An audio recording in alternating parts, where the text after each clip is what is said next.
Pinagpalang araw po sa inyo, Kaabanong, at sa lahat ng mga kabangers natin at kayanggaw. Palagi po akong nakikinig sa programang ito. Ako po si Parpar. At ang ibabahagi ko pong kwento ay nangyari noong 2019. 25 years old pa lang ako noon. Pero kahit medyo matagal nang naganap yon, ay sariwa pa rin sa alaala ko ang lahat-lahat. Muli, ako si Parpar. Kaabanong, mga kabangers at mga kayanggaw. Ito ang aking kwento.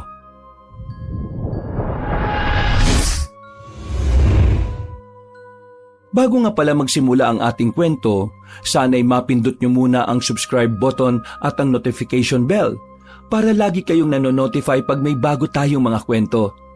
At huwag nyo rin kalilimutan mag-like at comment. Napakalaking tulong po ito sa ating channel para mas makapagatid pa kami sa inyo ng mga magaganda at mga nakakapangilabot na mga kwento. At ngayon, sa ating pagpapatuloy. Birthday ni Kovia nung araw na yon, ang isa sa mga kababata at kasamahan ko sa pagkukonstruction. Sa aming tatlong magkakaibigan, siya pa lang ang may asawa at isang anak. Maangas lang magsalita si Kovia, pero kung tutuusin, siya ang pinakamabait at matino sa amin ni na Isko. Kaya wala silang nagiging problema ng asawa niyang si Gracia. Dahil responsable siyang asawa. Sa totoo lang, Kaabanong, ganito ang pangarap ko noon kapag nakapag-asawa na ako. Pagdating ko sa bahay ni Kovia, naabutan ko na si Isko sa loob ng bakuran. May ginagawa kasi kaming kubo roon para maging tambayan namin, lalo na kapag may mga ganitong selebrasyon. Dahil abala sa pagbabasa ang kaibigan ko, kaya hindi niya ako napansin na pumasok. Mula sa likuran ay hinawakan ko siya sa magkabilang balikat sa kaginulat. Kunwari nagulat ako. Wetots mo. Ano yung binabasa mo, ha? Notebook daw to ng lolo Tokni ni Vanna. Dala kasi to ng anak niya kanina eh. Nandito sila. Pero tulog na si Rex. Notebook ng ano? Ewan ko. Parang diary na ewan eh. Ang weirdo nga ng mga nakasulat. May tigbalang pa. May nuno sa punso tapos may dambilaga at kung ano-ano pre. Patingin nga. Ako na muna magbabasa. Di ka naman marunong magbasa eh. Kunwari ka pa. Lul, first honor kaya ako ng elementary. Lul ka rin. Gasti. Kaya nga tayo construction worker ngayon eh. Kasi hindi tayo nakapagtapos ng elementary. Huwag ako pre. Oo nga no. Takte. Nadali mo kaagad ako ron ah. Oh, eto na nga. Basahin mo na tapos paliwanag mo sa akin yung iba ah. Pagkakuha ko sa lumang notebook, Kaabanong, binasok ko kaagad ang pahinang tumambad sa akin. Nung una, medyo nalilito-lito rin ako dahil kakaiba ang ilang salita. Para siyang narinig ko na sa Latin pero hindi rin ako sigurado. Meron pang mga simbolo. Tapos, meron din mga drawing katulad nung sa tikbalang at mga nuno sa punso, saka kung ano-ano pa. Paglipat ko sa pinakadulo, nabasa ko ang iba't ibang uri ng aswang kaya nag-focus ako doon. Oh, di ka na nagsalita dyan pre. O naman pala di marunong magbasa eh. Yabang-yabang mo pa sa akin. Baliw. Siyempre, tinitingnan ko pa no. Maganda tong nasa bandang dulo eh oh. Mga iba't ibang klase ng aswang. Talaga? May iba't ibang uri pala ng aswang? Oo naman. Di ba nga, may manananggal, may tik-tik, tapos may wakwak saka kapre. Anong kapre? Di naman aswang yung kapre ah. Joke lang, gagi. O sige na. O anong sabi dyan sa notebook ni Lolo Tokne pre? Mga kakaibang klase ng aswang to pre. Pero ito yung mas nagustuhan ko. Pakinggan mo ha. Sige, sahin mo nga. Guwapang. Isang uri ng aswang na hindi mukhang aswang. Kabilang sila sa mga matatandang aswang na hindi kilala ng mga tao. Maihahalin tulad sila sa mga vampira pero katulad ng normal na tao ay kaya nilang makatagal sa sikat ng araw. Ano yan? Yung parang palabas ng mga vampira na nagkain laban? Ano pa? Teka muna, makinig ka nga muna, pre. Oo, sige. Tuloy ang basa. Saan na ba ako? Ito. Makikilala sila dahil sa maputlang balat na makinis, malaartistahing pagmumuka, at kung minsan hindi kontrolado ang pag-iba ng kulay ng mga mata nila. May kakayahan din silang pahabain ng mga kuko sa kamay at mga ngipin kung kinakailangan. At katulad ng mga vampira, sariwang dugo lang ng tao ang kanilang paborito.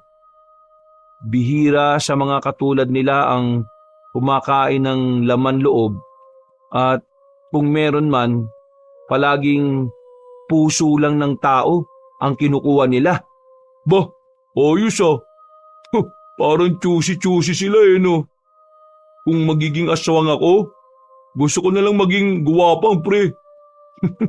Sa itsura mong yan, di ka bagay maging guwapang. Dahil ang sabi rito, mala-artistahing pagmumuka. Dun pa lang ligwa ka na, pre. Lul. Hoy, mga pre, Parpar, nandiyan ka na pala? Oy, pre. Happy birthday. Kararating-dating ko lang din. Ganun ba? Ano yung pinag-uusapan niyo dyan? Takti. Nandiyan pala yung notebook ni Lolo Tokne. Akin na nga muna yan. Baka sa kababasa nyo yan maging albularyo na rin kayo ha. Oo nga Kakaiba talaga yung lolo ng asawa mo, pre Ganun talaga. Tara na, magtangin na tayo. Lalabas ko lang yung mga pagkain tapos magtimpla na tayo ng gin bulag. O sige, pre. Pero babalik pala ako Magbabayad lang ako sa tindahan ni Ate Maye. Baka hindi na ako makautang dun kapag hindi ako nagbayad. O ibayad mo na rin kami sa utang namin. Nek-nek nyo. Sigurado mong babalik ka ha? Oo naman. Gaya mo naman ako sa inyo na Indianero. O sige na, para makabalik agad ako. Nagmadali na nga muna akong pumunta sa tindahan ni Ate Maye. At nang pabalik na ako sa bahay ni Kovia, napalingon ako sa karinderyang nasa dulong bahagi ng iskinita. Sa likod noon ay mga bukirin na at marami doong mga kambing. Sa dakong yun nakatira si Juliana. Siya po yung babaeng ilang buwan pa lang sa Baryo Cambebe pero halos kilala na ng lahat. Kabanong, maganda po kasi si Juliana. Morena siya, balingkinitan at nakakahumaling kapag ngumingiti. Bukod sa panlabas na katangiang yon, ay magaling siyang magluto lalo na ng papaitan. Doon talaga siya nakilala ng mga taga-samin. Kaya tuwing tanghali ay talagang napupuno ang kanyang karinderya. Talaga kasing masasarap ang mga niluluto niya at masasabi kong pwede itong ipantay sa mga kilalang restaurant sa aming probinsya. Pero kahit na ganon, ay may napapansin akong kakaiba kay Juliana. Masyado kasi siyang misteryosa. Wala ni isa sa amin ang nakakaalam kung taga saan talaga siya. Pero wala rin namang nagtatanong dahil hindi na importante yon para sa iba. Ang mahalaga ay palagi silang nabubusog sa bawat hinahain niya. Lalo na nga po ang papaita na paboritong-paborito ng mga lasinggero sa amin. Minsan nga ay napapaisip ako na baka ginagayuman na lang kami ni Juliana. Pero sa totoo lang, Kabanong, ay masasarap talaga ang mga luto niya. Merong kakaiba sa kanyang putahe na wala sa ibang karinderya. Habang naglalakad, nakita ko siyang nagsasara na ng karinderya. Hapon pa lang kasi ay ubos na ang mga lutong ulam niya. Nang makita niya ako, ay ngumiti siya at naramdaman ko na naman ang kakaibang feelings. Hindi ko alam, Kabanong, pero sa tuwing magtatama ang tingin namin ay madalas na sumasakit ang ulo ko. Pakiramdam ko parang may gustong sumiksik sa utak ko na kung ano. Pero hindi naman ito magawa. Umiiwas ako ng tingin at nagbalik ulit sa kanya dahil kumaway siya. Uy, Juliana. Nagsasara na ako. Saan ka pala papunta ngayon? Sa bahay ni Kovia? Ay, oo nga pala. Birthday niya, di ba? Narinig ko lang nung kumain kayo kahapon dito. Oo eh. Sandali lang May natira pa kasing papaitan doon. Ibibigay ko na lang sa inyo. Naku, nakakaya naman. Baka mamaya ulam mo pa yon. Hindi naman. Busog na ako. Madalang lang akong kumain lalo na kapag gabi Madalang ka lang kumain? Oo, alam mo na. Ayaw ko kasing tumaba Napaismid na lang ako habang pasimpleng napapatingin sa magandang hubog niyang katawan. Maya-maya pa, pumasok na siya at makalipas lang ang ilang minuto, ay bumalik na siya na may dalang supot. Nagpasalamat naman ako pag abot niya ng papaitan. At nang magdikit ang mga kamay namin, nakaramdam na naman ako ng kakaiba. Lalo na nang magtama ang aming mga mata. Pakiramdam ko talaga, Kabanong, sa tuwing titingin siya sa akin ay parang gusto niya akong hipnotismohin. Kaya sa huli ay napapaiwas ako ng tingin habang sumasakit ang ulo. Matapos ko makapagpaalam ay nagbadali na akong bumalik sa bahay ni Kovia.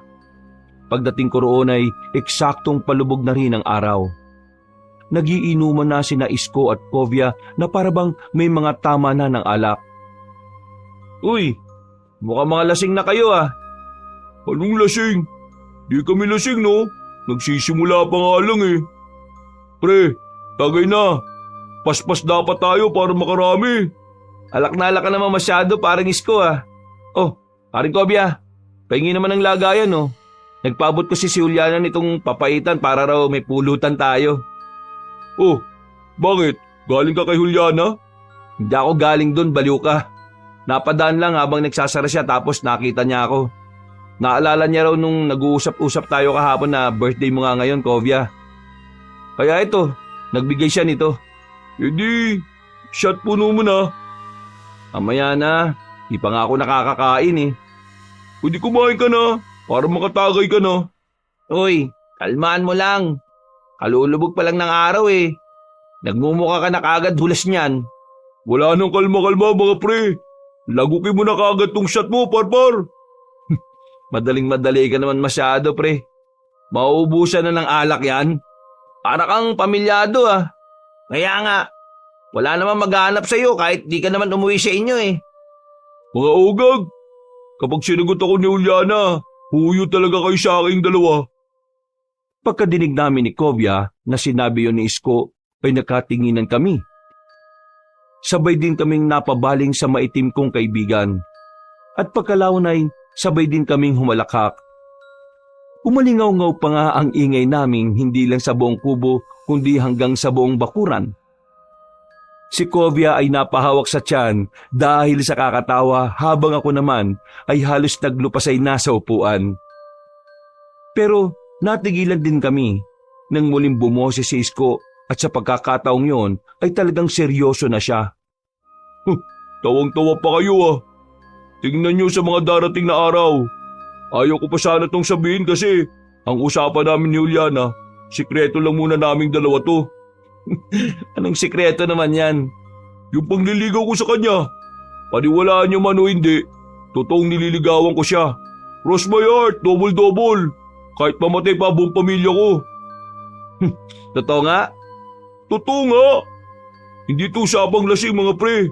Dahil low-key lang kami. Toots, seryoso ba yan? Si Juliana, nagpapaligaw sa'yo? Oo nga. Nililigawan ko nga siya. Kahit itanong niyo pa sa kanya. Pero huwag niyo muna pala itong itanong kasi gagalit yun. Sabi niya kasi sikreto lang namin Baka kaya ayaw mong ipatanong kasi hindi naman totoo. Kapag tinanong namin sa kanya, baka mapaya ka lang. Bahala kayo. Kung ayaw niyo maniwala. Basta, totoo sinasabi ko. Tagay mo na nga yan, habang kumakain pa yung si Parpar. Napapailing na lang ako habang nag-aasara ng dalawa, Kabanong. Pero Sa kabilang banda ng isip ko, napapatanong din ako kung totoo nga ba ang sinasabi ni Isko. Naalala ko kasi nung nakaraang 3 linggo, bago makitang patay yung adik na si Rafi, ganyan-ganyan din ang sinasabi niya sa mga taga sa amin, na nililigawan niya ng pasikreto si Juliana. Tapos yun, makalipas lang ang ilang araw, ay natagpuan na lang siyang patay dun sa kalsada sa main road papuntang bayan. Hindi maganda ang sinapit niya. Lasog-lasog kasi ang katawan nung makita siya roon sa gilid. Ang sabi lang, posible raw na nasagasaan ng mga truck ng gulay na dumaraan at hindi nakita. Hindi ko rin alam kung bakit ko naisip bigla Kabanong. Parang ang random lang pero pilit kong itinutugma ang sitwasyon ngayon ng kaibigan ko. Natapos na lang akong kumain ay patuloy pa rin sa asaran ang dalawa. Sumabay na rin ako sa tagay, pero ang usapan pa rin nila ay patungkol pa rin kay Juliana. Sabihin mo na lahat ang gusto mo sabihin, paring Kobya. Pagbibigyan kita dahil birthday mo naman eh. Basta, huyo ka talaga sa akin kapag naging kami ni Juliana. Mainggit pikit na lang talaga kayo sa akin. Hindi naman ako maiinggit sa'yo, pre, no? May asawa na ako eh. Tsaka, kung totoo man yung sinabi mong yan, eh di masaya ako para sa'yo. Di ba? Basta, kung totoo lang talaga doon tayo sa totoo syempre. Kanina pa nga ako sabi ng sabi, kahit mamatay buong pamilya ko. Eksaktong pagkasabi noon ni Isko, ay bigla kaming nakarinig ng malakas na alulong ng aso mula sa hindi kalayuan. Sabay-sabay kaming napatingin sa kinaroroonan ng ingay, at pagkalaon ay bigla rin akong kumatok sa kahoy sa kabumulong. Ano yung ginagawa mo, pre? Ipakatok-katok ka pa dyan sa upuan. Pinto ba yan? Pamahiin yun, pre. Kaya huwag kang basa-basang nangangako ng ganyan dahil baka mamaya marinig ka ng demonyo. Narinig mo naman umalulong pa yung aso. Sus! Natural umaalulong yung aso dahil aso yun. Ang hindi natural kung magmeow yung aso. Alam mo, pre, hindi ko alam kung maiinis ako, matatawa sa mga sinasabi mo . Nakakainis kasi pilosopo kang hayop ka. Nakakatawa kasi yung ekspresyon ng pagmumukha mo habang sinasabi mo yung joke . Hindi naman joke yun . Totoo naman yun, di ba? May aso bang humingiyaw? Ambot sa imo. Basta, mainggit na lang kayo sa akin sa mga susunod na araw. Luluhod ang mga tala sa akin kapag sinagot na ako ni Juliana. O sige, ganito na lang mga pre. Parpar, kapag nakita natin si Isko at Juliana na magkasama at sila na talaga, 1 linggo natin siyang hindi pagtatrabahuin dun sa site. Pero kapag fake yung mga pinagsasabi niya, yung gawain natin dun, siya naman ngayon ang gagawa. O ano, deal? Sige, deal! Basta bago matapos ang buwan na to, yun yung pangako sa akin ni Juliana . Naglahad kami ng kanang kamay bilang tanda ng pangako. At pagkatapos ay nagkasundo na nga kami. Matapos sa mga kalokohang pinagsasasabi namin, ay naghalakhakan na lang kami at nagtuloy na sa inuman. At sa pagpapatuloy ng mabuti naming usapan, ay nakaramdam ako ng pananakit ng pantog. Kaya saglit akong nagpaalam sa kanilang dalawa para umihi. Naglakad ako ng ilang hakbang palayo sa kubo at nang marating ang mataas at mayabong na puno ng nyog, binuksan ko ang zipper saka tumingala at umihi. Seryoso akong nakatanaw sa tuktok ng puno hanggang sa meron akong maaninag na pares na mga namumulang mga mata. Hindi naman ako kagad natakot dahil kadalasan mga uwak lang naman yon na nagtatago sa dilim. Pero nang magkampay yon ng pakpak ay nagulat ako at napatras. Nabasa tuloy ang pako ng ihi dahil medyo nawalan ako ng balanse at muntikan na matumba. Lumipad ang malaking ibon papunta sa kapunuan at hindi ko na yon nakita pa. Anak ng teteng, uwak ba yun? Parang ang laki naman nun kung uwak. Ano yung ibon yun? Tinuloy ko na ang pag-ihi at nang matapos na muli akong napatingin sa pinuntahan ng nasabing ibon kanina. Humangin ng mahina kaya parang nagsayawan ng mga puno sa dakong yon. Hanggang sa may maaninag akong imahe sa hindi kalayuan. Sino yun? Juliana? Napakusot ako ng mga mata at siniguro kung ano nga ba talaga ang aking nakita. Pero nawala ang imahe. Sa halip ay nakita ko na naman ang ibon kanina na nakadapo na sa malaking sanga ng puno roon. Nakatingin ang mapupulang mga mata sa akin na parabang nagmamatsyag. Hindi nga yun isang uwak, kaya hinayaan ko na lang din. Pagkatapos kong magpagpag, ay naglakad na ako pabalik sa kubo. O ano na pre? Narinig ko napapaanak ng teti ka na dyan ah. Para kang nakatapak ng tae ng kalabaw. Hindi, may lumipad lang na ibon. Hindi siya uwak eh, pero nakalayo na. Sus! Ang duwag mo naman. Para ibon lang eh. Sinabi ko ba na natakot ako? Nagulat ako, di ba? Iba yung natakot sa nagulat. Kahit kailan ka talaga. Shot na nga. Yan ang maganda mong sinabi. Shot na. Para kapag nalasing na tong si Isko, mangangarap na naman to na manliligaw ni Juliana eh. Tumpak pre. Natumbok mo. Tingnan lang talaga natin mga ungas. Sige, shot na. Pagbalik ko ng kubo, ay nakitawa na lang din ako sa mga kaibigan. Hindi ko na rin sinabi na parang nakita ko si Juliana dahil parang guni-guni lamang naman sa akin yon. Nagpatuloy na nga ang inuman namin. Hanggang sa sumapit na nga ang 10:30 ng gabi. Medyo tinamaan na rin ako. Kaya hindi ko napansin na umalis na pala si Isko. Sinabi na lang sa akin ni Kovia pagkatapos ko ulit na umihi. Dahil tuloy doon, ay na-focus na rin ang usapan patungkol sa kaibigan namin. Kilala kasi namin si Isko, lalo na kapag nai-inlove siya. Nung huling naging girlfriend niya, niloko lang siya at ginatasan. Kamunti ka na nga siyang magpakamatay noon. Kundi lang namin in-encourage at syempre sa tulong rin ng mga kapamilya niya. Are, sana talaga totoo yung sinabi ni Isko, no? Para kung sila man ang magkatuluyan ni Juliana, at least, masaya tayo para sa kanila. Oo pre. Kaso, too good to be true eh. Hindi naman sa pangano ah. Masyado maganda si Juliana para kay Isko. Hindi tayo sure kung papatulan siya nun. Hanggang pantasya na lang siya roon. At feeling ko yung tipo nung mga babaeng ganon, yung mga katulad mo pre. Ba't naman pati ako nasama? Gagawin mo pa kaming love triangle niyan eh. Hindi dangik. Pwera biro. Sa tuwing kumakain tayo ron, napapansin ko na malagkit ang tingin sa'yo ni Juliana eh. Talagang pati yun napapansin mo pa ah. Siguro, lagi mo rin siyang tinitingnan. Aminado naman ako ron. Sinabi ko na rin yun kay Vanna. Kahit nga yung asawa ko, gandang-ganda kay Juliana eh. Pero, balik tayo sa'yo. Promise. Sa tuwing kumakain tayo ron, wala talagang oras na hindi ka pinagmamasdan nun. Sabagay, sa ating magtotropa, ikaw naman kasi talaga ang pinakamalakas ang sex appeal eh. Kaya ako sa'yo, ligawan mo na yun si Juliana. Paano kung totoo yung sinasabi ni Isko na nanliligaw siya ron ng palihim? Di, may the best man win. Saka, no hurt feelings naman yun. Matagal tayo magkakaibigan eh. Makababata pa nga eh. Alam naman ni Isko sa sarili niya na kaibangan yung mga sinasabi niya. Ikaw talaga ang mas may chance.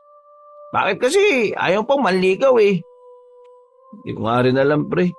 Basta, hindi pa talaga pumapasok sa isip ko yung mga bagay na yan. Wetuts, baka naman hindi talaga babaeng hilig mo ha. Nahiya ka lang sabihin sa amin ha. Gag. Kung ano man ang nasa puso mo pre, suportahan ka namin ni Isko. Basta wag mo lang kaming tataluhin ha. Sira ulo. Di ako bakla no. Sadyang wala pa talaga sa isip ko yan. Alam mo naman sitwasyon namin sa bahay, di ba? Pareho may sakit si Nanay Yayong at si Tatay Paeng. Tapos, nag-aaral pa yung bunso kong kapatid, si Rafa. Kaya ako lang naman na nagtatrabaho sa amin eh. Hindi na nga ako nakapagtapos ng elementary, di ba? Biro lang. Alam ko naman yun eh. Pero malay natin, baka si Juliana na yung daan para sa pag-asenso mo, di ba? Sira ulo mo talaga. Ginawa mo pang sugar mama itong si Juliana. Oy, bakit?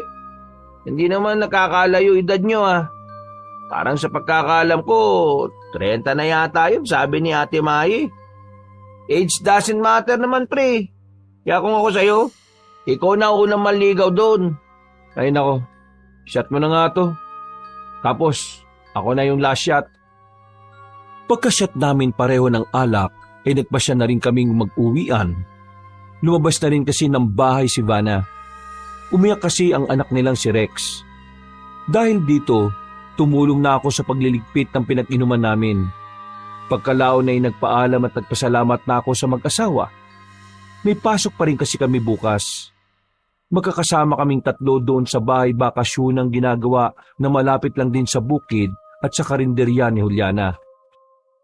Bago maghiwalay ng landas, ay eksakto na nakarinig kami ng malakas na alulong. Katulad nung kaninang hindi pa malalim-lalim ang gabi. Pare, mag-ingat ka sa pag-uwi mo Oo pare, kita na lang tayo bukas Diretso uwi Mamaya yung alulong mo nang marinig ko. Oo gag. Sige na, dyan na kayo. Salamat din Vanna Naglakad na ako palayo at nang palikunan sa daan ng papunta sa amin. Sa kaliwa ng papuntang bukid, nakarinig na naman ako ng makakasunod na alulong ng aso. Kabanong, hindi ko rin alam kung bakit pero ramdam na ramdam ko ang pagtayo ng mga balahibo ko sa braso ko at sa batok. Hindi naman ako matatakotin pero nung oras na yon, nang mawala ang alulong, pakiwari ko ay may nakatingin na sa akin mula sa kung saan. Hindi ko yun masyadong pinansin, pero maya-maya lang din ay parabang meron ng sumusunod sa akin. Nadidinig ko ang mabigat na yabag niya sa likuran pero hindi ako lumilingon doon. Natatakot kasi ako na baka meron akong makitang kung ano. Tumakbo na lang ako palayo pero narinig kong sumusunod ang mabibigat na yabag.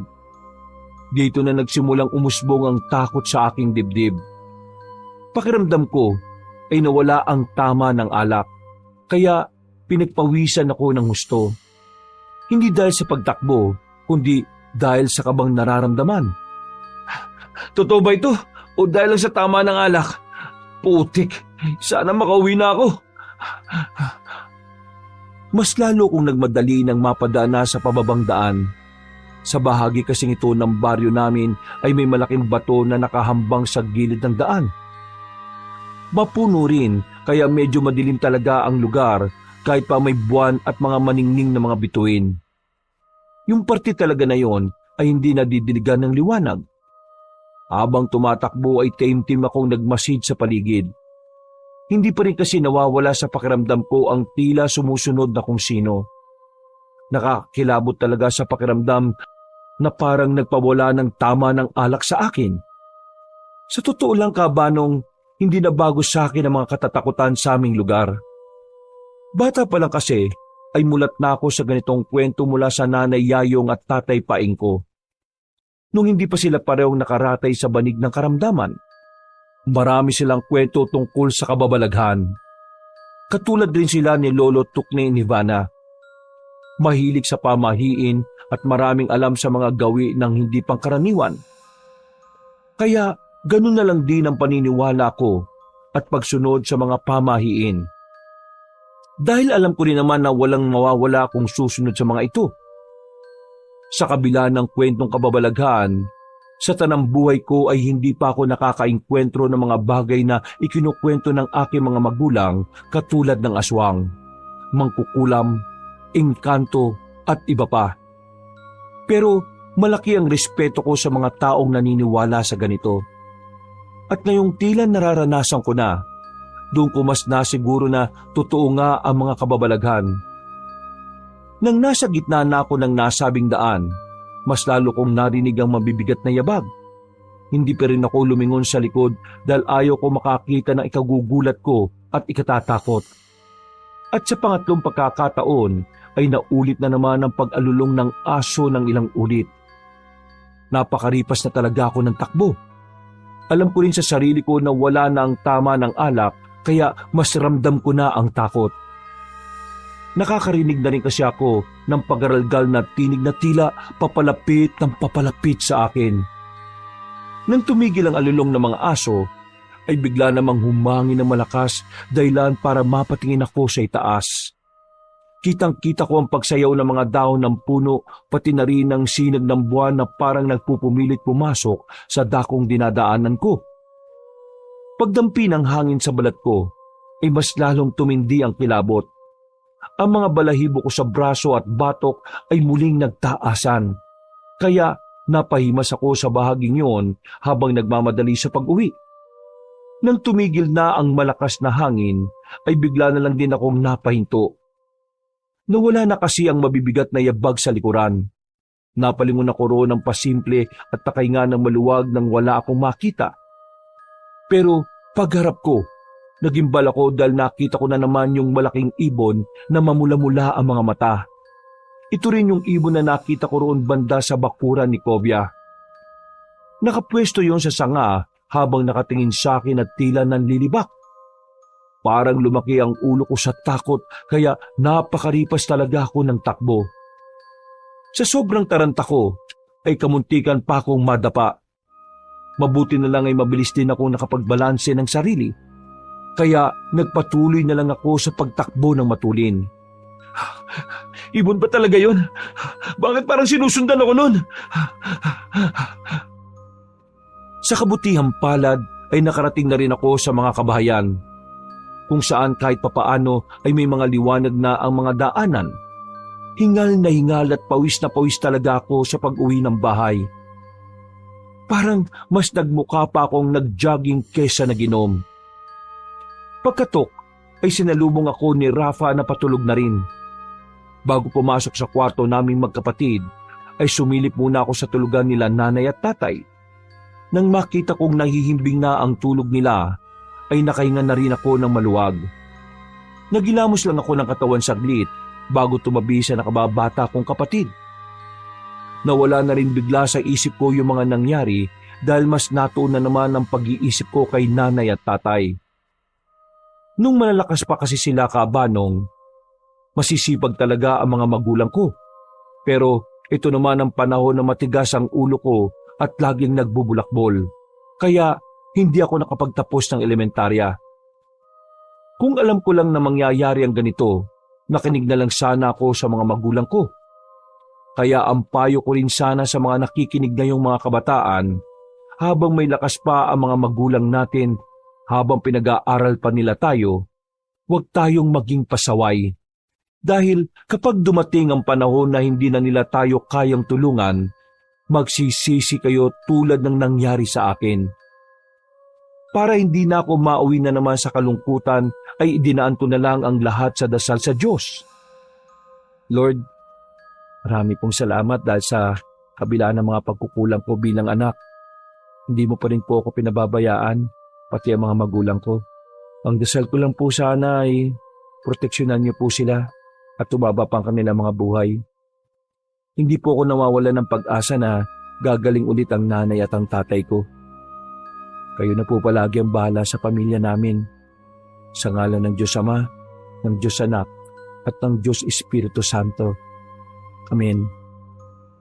Matapos ang taimtim na panalangin ay nakatulog na nga ako na mahimbing. Dahil na rin sa matinding tama ng alak at sa matinding pagod sa pagtakbo ko kanina. Kinabukasan ay isang nakakagulat na masamang balita ang sumalubong sa akin. Pagpunta ko sa construction site, parehong naroon sina Isko, Kovia at ang iba pa naming kasamahan. Kinakausap sila ng may-ari ng ginagawa naming vacation house. Sinabi nga sa amin na 2 linggo kaming mawawalan ng pasok dahil nagkaroon ng aberya sa mga materyales. Nung araw na yon ang huling pasok namin at ibibigay na rin ang sahod sa amin. Hindi magandang balita ito para sa akin dahil hindi talaga ako po pwedeng mawala ng trabaho. Kaya hindi rin ako masyadong nakapag-focus sa pagtatrabaho. Binigyan na lang kami ng pampalubag loob ng amo namin. Sinagot niya ang pananghalian naming lahat at binigyan kami ng kaunting grocery. 3:00 pa lang ng hapon ay tinapos na kagad ang trabaho. Binigay na rin sa amin ang mga sahod. At para makabawas sa stress, nakayayaan kami ni na Isko at Kovia na magmeryenda sa karinderya ni Juliana. Habang kumakain kami, ay pasimple kaming nakakantsawan dahil naalala na naman namin ang sinabi ni Isko sa inuman nung gabi. Paring Parpar, itanong na ba natin kay Juliana yung mga pinagsasabi nitong si Isko? Ikaw bahala, pre. Pero tanungin muna natin tong kumpare natin. Ano, Isko? Kausapin ko na ba yung babae mo?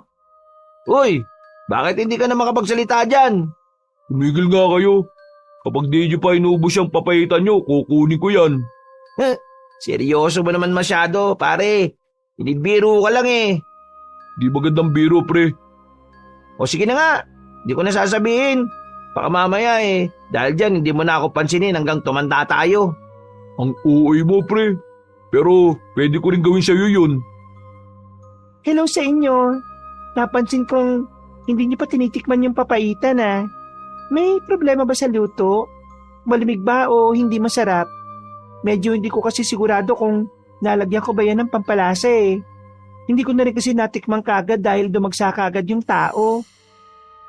Hindi kami kagad nakapagsalita dahil nagulat talaga kami sa biglang pagsulpot ni Juliana. Nakatitigan na naman nga kami. Pero dahil tila sumakit na naman ang ulo ko, kaya ako umiwas ng tingin. Nahiya rin kasi ako kay Isko. Dahil baka nga totoo rin naman talaga ang sinasabi niya sa amin kagabi na nililigawan niya ang dalaga. Naku, hindi. Masarap nga Ewan ko ba dyan sa dalawang yan? Bakit hindi pa nila tinitikman yung sa kanila? Sabi ko nga, kukunin ko na lang kung ayaw pa nilang kainin. Ay, ganun ba? Sabihin niyo lang sa akin kung iba ang lasa o malamig na Bibigyan ko na lang kayo ng bago. Naku, hindi na.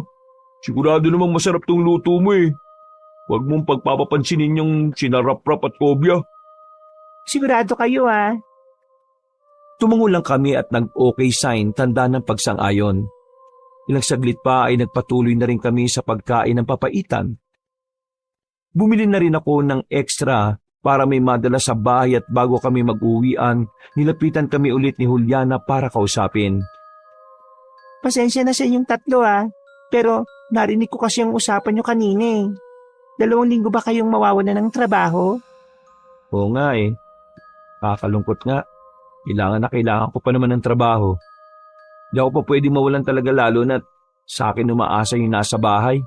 Pwede ba na habang wala kayong trabaho dito na muna kayo sa akin mamasukan? Sa dami kasi na kumakain itong mga nakalipas, medyo nahihirapan ako. Lalo na't umalis na rin yung katukatulong ko Eksakto na 2 linggo rin naman bago dumating yung kapalitan niya. Ha? Seryoso? Oo. Pero hindi ganun kalaki ang may papasweldo ko sa inyo Naku, walang problema sa akin. Ewan ko lang sa dalawang to. Okay na okay ako dyan. Basta ikaw, Juliana. Ako rin. Kesa sa walang work. Kailangan ko rin para sa mag-ina ko Wow, salamat sa inyo. Hindi ko inakala to. Kailan kami pwede magsimula? Bukas pwede na kayo magsimula. Pero hindi ko kayo bibiglain Kahit mag-alas 8 na kayo ng umaga pumunta.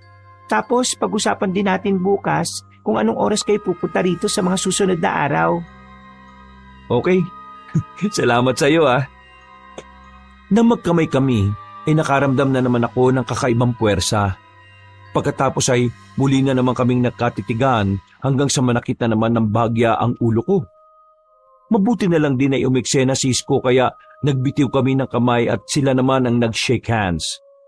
Dito ko nakita kaabanong ang tila pagbabago ng kulay ng mga mata ni Juliana. Mabilis yun pero sigurado kong nagbago. Hindi ko na nga lang napagtuunan ng pansin dahil tuwang-tuwa rin ng mga kaibigan ko na hindi na kami mababakante sa loob ng 2 linggo.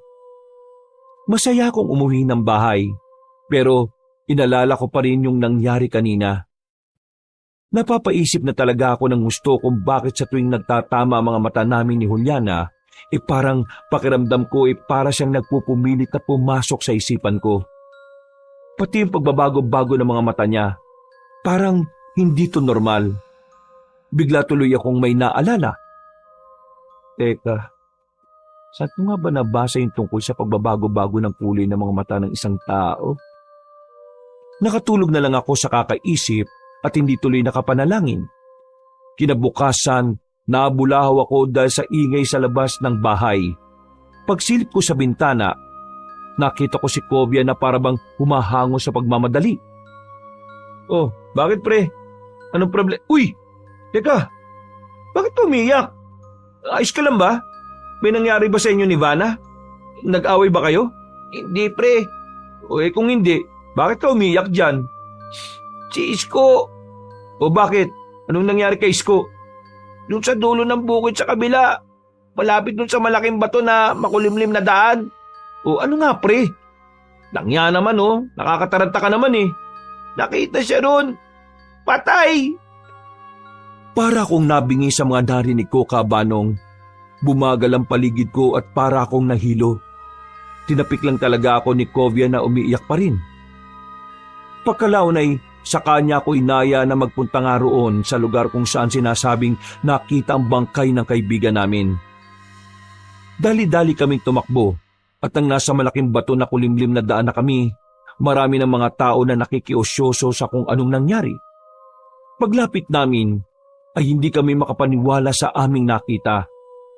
Nandun na kasi ang mga magulang ni Isko. Pumapalaw sa pag-iyak nang makumpirma na anak nga nila ang natagpuang patay sa dakong yon. Napayak na rin ako dahil sa hindi maipaliwanag na pakiramdam. Nang makalapit kami ni Kovia, mas nakita nga namin ang sinapit ng aming kaibigan. Hindi ko na madetalye dahil masyadong brutal ang nangyari sa kanya. Kabanong, binaboy talaga siya ng mamamatay tao. Sa sobrang gulat, habang tumatagas ang luha ko sa mga mata, ay napapatakip na lang ako ng bibig. Hindi kasi namin sukat akalain na mangyayari to sa kaibigan namin. Magkasama lang kami kahapon at nagbiburan pa kami. Dahil ngayong araw ang pagsisimula ng trabaho namin sa karinderya ni Juliana. Pare, si Isko ba talaga yan? Oo pre, si Isko talaga yan. Kilalang kilala ko yung simula ulo hanggang pa eh. Anak ng titing naman Paano nangyari to sa kanya? Sinong gagong halang ang kaluluwa na gumawa nito sa kaibigan natin? Sapakin mo nga ako, pre. Baka nananaginip lang ako. Totoo pre. Wala na si Isko. Kahit ayaw kong maniwala, totoo talaga. Sa sobrang gigil ko ay napasigaw ako saka pinagsusuntok ang katawan ng punong nasa gilid. Pinigilan lang din ako ni Kovia dahil dumating na ang mga kinaukulan para kunin ang bangkay. Dahil sa nangyari ay hindi na muna kami nakapagtrabaho sa karinderya ni Juliana. Naintindihan din naman kami ng dalaga kaya bilang pakikisama sa pagdadalamhati ay nagsara na rin muna siya. Kahit marami ang naghahanap lalo na sa papaitan niyang pinakamabenta. Habang hinihintay namin mula sa morgue ang mag-iimbalsa ng katawan ni Isko, tumambay muna kami sa bahay ni Kovia. Sa kubo na palagi namin pinupwestuhan para pag-usapan ang nangyari. Walang nagsasalita sa aming dalawa. Nakatenga lang din ang alak sa mesa dahil tila wala rin gustong gumalaw nito. Pumakita ko at muling inisip ang mga pangyayari hanggang sa mapayak na naman ako. Narinig ko pa na napamura si Kovia habang nagpupunas din ng mga mata. Pare, sa palagay mo, sino gumawa nun sa kaibigan natin? Posibleng yung nababalita nung nakarambuan na mamamatay taong nangunguha ng laman loob. Walang niya. Hindi pa ba nahuhuli kung sinong tao na yun? Hanggang ngayon? Malamang hindi pa. Sana nga umaksyon na yung mga kinaukulan sa bayan eh. Sa totoo lang, nakakabahala na yun dahil hindi lang naman isa ang nadali eh. Kundi parang marami na rin yata. Ay, oo. Saan ba kasi nagpunta kagabi si Isko eh? Uli tayong magkakasama dun sa karinderya ni Juliana, di ba? Hapon pa yun, saka maaraw pa. Hindi na kasi ako lumabas dun pagkatapos dahil nasikaso ko sila nanay at tatay eh. Umalis kasi yung kapatid ko. Yun nga pre, tinanong ko kanina yung nanay ni Isko. Lumabas daw ng gabi dahil may kikitain babae. Ang sabi, babalik din daw kaagad. Tapos, yun na nga, pagsapit ng umaga, akala nila nakauwi na at natutulog lang. Kung di pa nila nalaman yung balita, hindi rin nila malalamang hindi pala umuwi si Isko eh. May kikitain siyang babae. Sino naman? Hindi ko rin alam. Ang sabi nga sa akin, palagi na raw ginagawa yun ni Isko kaya nasanay na yung mga tao sa kanila. Hindi kaya pare si Juliana yung sinasabing kikitain niya? Yun nga rin ang naiisip ko eh. Bakit hindi kaya natin tanungin mismo si Juliana? Oo nga pre, pero bukas na natin siya tanungin. Total, papasok rin naman tayo doon bukas eh. Oo nga. Tara, uminom na muna tayo para mabawasan tong bigat na nararamdaman natin. Ay nako, di ako sanay ng ganito. Pero wala na tayong magagawa dahil patay na talaga yung kaibigan natin eh. Hindi na ako umimik. Kinuha ko na lang bigla ang alak at tinungga ko ito. Tumigil lang ako nang inagaw na ni Covey ang bote at siya naman ang tumungga. Nagsalitang kami hanggang sa malasing pareho. Nang medyo hilo-hilo na rin, habang nagkakaiyakan ay nagpaalam na akong umuwi. Kay Vanna na lang ako nagsabi dahil nakatulog na si Covey sa kakaiyak. Madilim na ang paligid habang tinataha ko ang daan pauwi ng bahay. Napadaan na naman ako roon sa malaking bato na liblib na daan. Nang makita ko may nakatirik na kandila sa gilid kung saan nakita ang bangkay ni Isko, ay huminto ako saglit. Umiyak na naman ako dahil sa sama ng kalooban. Sadyang hindi ko pa rin kasi matanggap na namatay na lang ng ganun-ganun na lang ang kaibigan namin. Sa nakita kong itsura ng bangkay nung umagang yon, nasisiguro kong nahirapan ng gusto si Isko bago mamatay. Tumigil lang ako sa pag-iyak na makarinig ako ng pagaspas ng ibon. Kasabay nito ay may kalakasang bugso ng hangin. Pagtingala ay nakita ko na naman ang misteryosong ibon na nakita ko nung nakaraan. Nagpunas ako ng luha at sinundan ko yun ng tingin hanggang sa dumapo sa matabang sanga ng isang puno. Nangislap na naman ang mga mata nitong namumula kabanong, pero sa pagkakataong yon ay hindi ako nakaramdam ng kahit na anong takot. Mas matimbang kasi ngayon ang bigat sa puso ko. Ikaw na namang ibong ka? Bakit ka masunod ang sunod sa akin ha? Lag niya. Malis ka nga! Kumuha ko ng bato at hinagisan ito. Pero hindi ito natinag. Sa gulat ko ay lumipad pa yun at lumapag sa harapan ko. Sisipain ko na sana dahil sa inis pero mas nagimbal ako nang mapagtanto na halos kasing laki ko na pala bigla ang nasabing hayop. Anak ng putsch! Paano ka naging kasing laki ko? Dahil hindi naman ako ordinaryong ibon lang. Nanlaki ang mga mata ko nang marinig ko na ito na nagsalita. At sa isang iglap ay bigla na lang gumapang ang matinding kilabot sa aking katauhan. Nakaramdam ako ng kaparehong pakiramdam sa tuwing magtatama ang tingin namin ni Juliana. Dahil dito ay biglang bumaba ang tama sa akin ng alak. Napatras ako ng dahan-dahan habang nakatingin sa nasabing ibon. Na unti-unti nang nagpapalit ng anyo. Sa takot ko ay kumaripas na ako ng takbo kahit medyo mahilo-hilo pa. Hindi ko na tiningnan ang itsura ng nilalang. Sa sobrang pakataranta ay natapilok at nauntog ako sa maliit na bato. Wala na akong naalala pagkatapos noon. Nagising na lang ako dahil sa kalabit ng mga tanod na nagro-ronda. Napabalikwas pa ako ng bangon at nagsisigaw. Pinakalma lang ako at nang mapagtanto ko rin naman na nasa barangay hall ako ay huminahon na rin ang aking kalooban.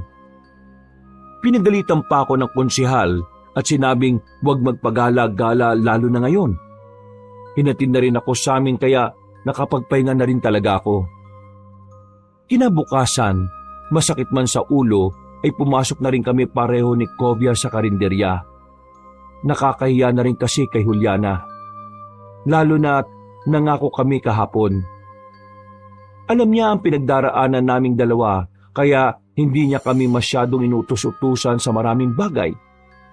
Pero nagsagad talaga kami sa pagtatrabaho dahil pareho pa rin naming naiisip ang sinapit ni Isko.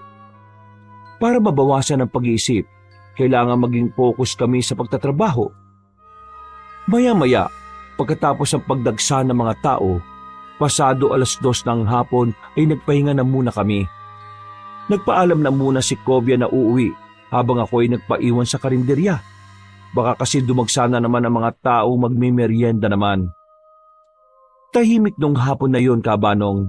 Kaya naman naisipan kong puntahan si Juliana sa kusina para tanungin sana. Pero mas napabaling ang atensyon ko sa isang silid na malapit sa daan papunta sa likuran. Yung likuran ng bahay na tinutukoy ko ay katapat na sa malawak na bukirin. Bubuksan ko na sana ang silid na yon, pero narinig kong nag-ingay ang mga kambing sa likod. Dali-dali ako nagpunta roon at nakita ang babaeng hinahanap ko. Nandiyan ka pala, Juliana. Hinahanap kasi kita eh. Bakit? May customers ba? Baka naghahanap na naman yun ng papaitan. Bus pa naman na talaga.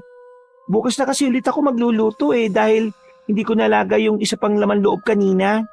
Nandun pa yun sa freezer at sobrang tigas pa. Ganun ba? Wala pa namang mga bibili. Gusto ko lang talaga sana kitang tanungin tungkol kay Isko. Tungkol kay Isko? Oo eh. Paano ko ba sasabihin to? Teka nga, Alam ko na yung sasabihin mo tungkol sa kanya. alam mo na? Oo. Siguro sinabi niya sa inyo na nanliligaw siya sa akin. Oo eh. Pero totoo ba? Oo, totoo yun. Pero hindi ko naman sa pinapaasa siya. Sinabi ko naman sa kanya na susubukan ko pa rin yung panliligaw niya pero hindi ako nangangako na sasagutin siya. Pumayag naman siya. Sabi ko rin kasi may nagugustuhan na akong iba eh. May nagugustuhan kang iba? Taga rito sa atin? Oo, kaso mukhang malabo na magustuhan ako noon. Ganun ba? Natigil na ako dahil bigla na lang kasi siyang tumingin sa akin na makahulugan. At katulad ng dati, para na naman siyang pumapasok sa isipan ko at gusto kong kontrolin. Nilabanan ko yon kaya sumasakit na naman ang ulo ko at napaiwas na ako ng tingin. Napatras din ako at nang mapansin niya yon ay pasimple siyang humahawak sa balikat ko.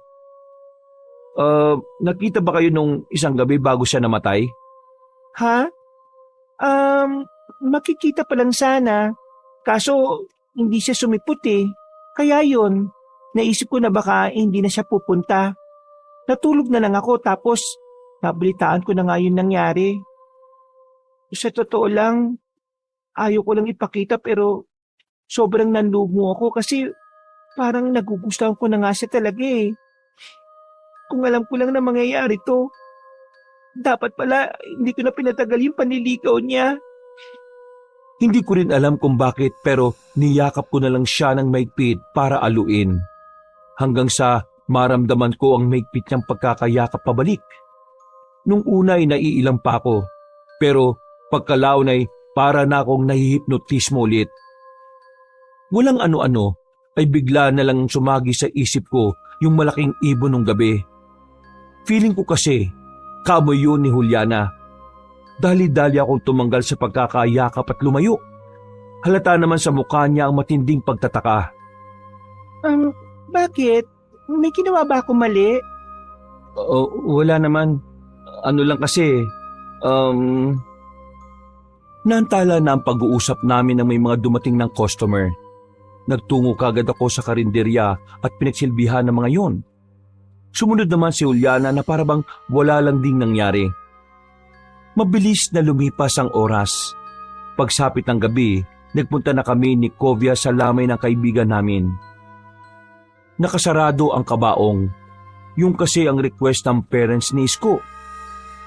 Ang dinig ko rin kasi ay nahirapan ng nag-imbalsa mo na ayusin ang hindi magandang kinahinatnan ng kaibigan namin. Hindi rin kami masyadong nagtagal sa lamay dahil maaga kaming pinapasok ni Juliana sa karinderya. Nang pauwi na, ay naisipan kong mapadaan muna sa karinderya. Hindi ko rin alam kung bakit pero may nag-udyok sa akin na gawin yun, Kabanong. Tumayo ako sa harap ng bahay ni Juliana hanggang sa makita kong lumabas siya. Nagtago ko sa isang gilid at nagmasid lang. Naglakad naman siya palayo hanggang sa hindi ko na makita pa. Saan pupunta yun? Ating gabi na. Lumalabas pa rin siya. Alam niyang Delikado ngayon lalo na sa mga babaeng katulad niya. Susundan ko sana siya pero biglang humangin ng may kalakasan. Bigla akong nangilabot hanggang sa makarinig ako ng nakakatakot na pagaralgal na ungol ng kung anong hayop mula sa hindi kalayuan. Napatingin ako sa madilim na bukid na nasa likuran ng karinderya. Pagkatapos ay pasimple na akong naglakad hanggang sa patakbo na yon. Muli kong narinig yung pagaralgal na ungol at palakas na ito ng palakas. Hanggang sa may narinig na akong malaki at mabibigat na yabag mula sa likuran.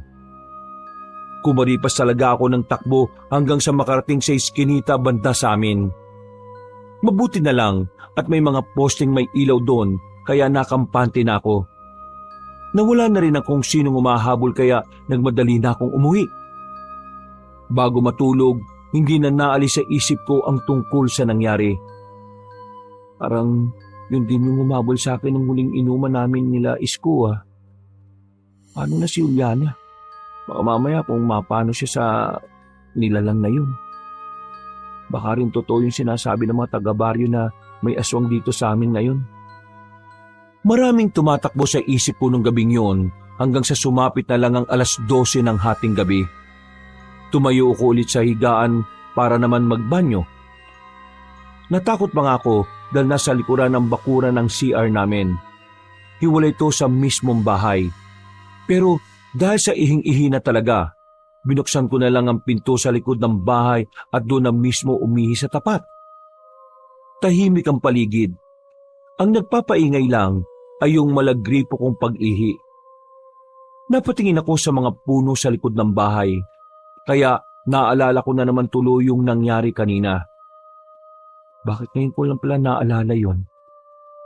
Muling umihip ang hangin na parang nagsayaw sa mga punong katapat ko.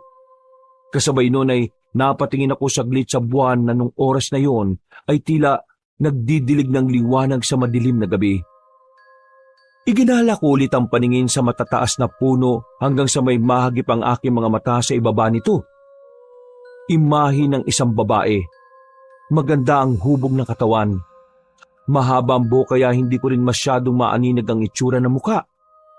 Kumikislap-kislap din kasi ang mga mata niya at bukod dito ay para siyang naglalabas ng kakaibang amoy na pamilyar sa akin. Isang tao lang talaga ang pumasok kagad sa isipan ko. Si Juliana. Nawala na sa isip ko ang pagpapagpag ng ihi. Nanatili ako nakatingin kung sino ang babae. Habang nakalawit ang aking pagkalalaki. Juliana, ikaw ba yan? Anong ginagawa mo dyan? Nang muli ako mapatitig sa kumikislap niyang mga mata, ay nakaramdam na naman ako ng parang panghihipnotismo. Hanggang sa manakit ang ulo ko. Kaya saglit akong umiwas ng tingin. Pagbalik ng tingin sa ilalim ng puno, sa isang iglap ay bigla na lang ding naglahaw ang misteryosang babae. Kasunod ng ingay na parabang mayroong pumapagaspas sa di kalayuan. Para yung malaking ibon. Humangin na malakas. Parang nagsayawan ng mga kapunuan sa bahaging yon at nang tumama sa balat ko ay nanayo talaga ang mga balahibo ko. Maya-maya lang ay isang malaking itim na ibon ang sumulpot. Namumula mga mata nito at pumapagaspas ng mga pakpak habang nakatingin ng matalim sa akin. Di ko na kumpirma na hindi nga ito ordinaryong ibon na noong nakaraan pa parang sumusunod-sunod sa akin. Kaya napasigaw talaga ako ng malakas sa sobrang pagkatakot. Mabuti na lang din ay may mga dumaan na mga tanod sa pangunguna ni Mang Yapo at narinig nila akong sumisigaw. Hindi ko na rin alam kung paano sila nakapasok sa bakuran. Pero nakita ko na lang na ang ilan sa kanila ay nasa likod na ng bahay. May hawak pa nga ng mga sibat at pamalo at kung ano-ano pa. Tinanong nila ako kung bakit ako sumigaw. May nakita po akong malaking ibon eh.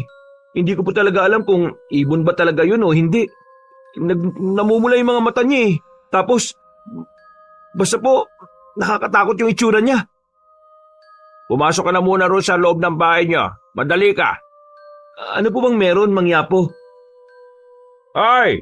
Tarantado kang aswang ka! Nanggugulo ka rito sa bahay namin! Lumayas ka rito, animal ka! papatayin ka namin at hindi kami nagbibiro. Dinig na dinig ko ang nakakakilabot na pag-angil ng nasabing nilalang, dahilan din tuloy para magising ang kapatid kong si Rafa. Nang magtanong yun sa akin, sinabi ko rin naman kaagad ang totoo. Mabuti na lang din ay hindi nagising ang mga magulang namin. Maya-maya pa nga ay nawala ng malakas na hangin at maingay na pagaspas ng pakpak na sinasabi nila Mang Yapo na aswang. Nakahinga na kami pare-pareho ng maluwag dahil doon. Totoo ba yung aswang na yun, Mang Yapo? Kung di ka pa rin naniniwala, nasa iyo na yon. Nung nakaraan pa namin napapansin na meron nga talagang gumagalang aswang dito sa atin. Yung aso, tuwing madalas na hindi mapakali paggabi, at sa tuwing ganun siya, biglang may nangyayaring kakaiba. Ano pong ibig niyong sabihin kakaiba? Palagay ko yung pumatay kay Isko doon sa malaking batong lihim na daan hindi tao, kundi yung aswang na narito sa bakuran nyo kanina. Totoo po ba yung sinasabi niyo, Mang Yapo? Nakita mo ba yung sinapit na kaibigan mo? Opo. Sa tingin mo, tao lang na wala sa katinuan ang gagawa ng ganun sa kanya? Hindi ko rin po alam eh. Walang normal na tao ang gagawa ng ganun. At kung di normal, isa lang ang ibig sabihin nun. Ano po? Aswang! Aswang ang gumawa nun! Napakapit sa braso ko si Rafa na halatang natakot sa mga narinig. Ako rin naman ay natakot pero hindi ko ipinalata dahil ayaw ko mapanghinaan ang kapatid ko. Lalo na dalawa lang kami na nag-aasikaso rito sa bahay. Wala namang magagawa mga magulang naming nakaratay sa banig ng karamdaman. Para hindi na kayo dalawin ng aswang na yon, palagi kayo magsusunog sa hapon ng mababahong bagay katulad ng goma. Tapos, ugaliin niyong maglagay ng asin sa mga bintana at pinto. Lalong higit sa lahat, magdasal kayo palagi at manalig. Huwag niyong ipakita ang takot dahil naamoy yan ng mga aswang. Sige po, salamat po. Basta, kung kailangan niyo ng tulong tawagin niyo lang kami ha. O sige na, matulog na kayo. Huwag kayong mag-alala dahil hindi na babalik yung aswang na yon. Sigurado ko ron. Katulad ng sinabi ng matandang Ginoong Tanod, pag-alis nila ay nakandado kagad ako ng pinto at naglagay ng mga asin-asin. Sinilip ko rin muna ang mga magulang ko sa kanilang kwarto bago matulog. Kinabukasan ay kagad nang lumaganap sa baryo ang balita. Sa karinderya ng papaitan ay nadidinig ko na sa karamihan ng customer ay yun ang usapan.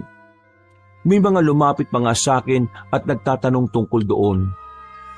Tinatanguan ko lang dahil hindi ko rin naman talaga sigurado ang totoo. Nang matapos na ang trabaho namin sa tanghali, lumapit sa akin si Kovia. Sa sobrang busy kasi namin kanina, ngayon lang kami nakapag-usap. Pre, ito ba yung nabalitaan ko? May dumalaw na aswang sa inyo? Mabuting araw dumating sila Mang Yapo, pati yung ibang tanod. Oo, pre. Ano ba yung nakita mo kagabi? Malaking ibon.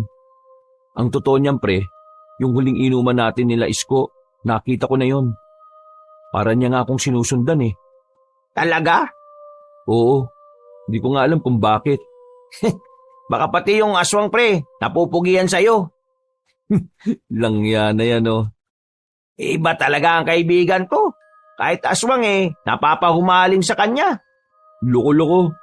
Ang sabi nga ni Mang Yapo, posible raw na yun ang pumatay kay Isko. Talaga? Pero sa bagay, kung titingnan yung nangyari sa kaibigan natin, matindi talaga Yun nga rin yung sinabi ni Lolo Tokne.